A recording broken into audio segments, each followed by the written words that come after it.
ఇక్కడ మొత్తం మట్టిగా కనబడుతుంది కదా.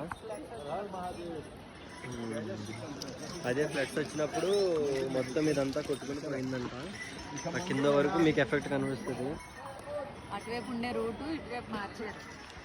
ఈ ఫ్లడ్స్ రావడానికి కారణం గవర్నమెంట్ దారిదేవి టెంపుల్లో ఉన్న స్టాచ్యూని జరిపారు. అది జరపడం వల్ల వితిన్ 2 అవర్స్లో మొత్తం అసలు ఇక్కడెక్కడ మీకు రివర్ అనేది కనబడదు. చాలా చిన్నది. ఆ చిన్న పాయ నుంచి మీకు అంత పెద్ద ఫ్లడ్స్ అంత ఎఫెక్ట్ కనిపించిందంటే చూడండి అప్పుడు ఎంత పవర్ఫుల్గా. చూడండి అవి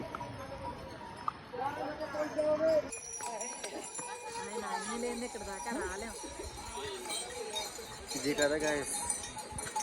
ఈ వ్యూ చూసాక ఈ 25 కిలోమీటర్స్ అసలు మాటలే అనిపించదు. ఆయన దర్శనం అయితే అసలు ఈ శ్రమే ఉండదు మనకి. ఇంకేమైనా చెప్పాలమ్మా? దీనికోసం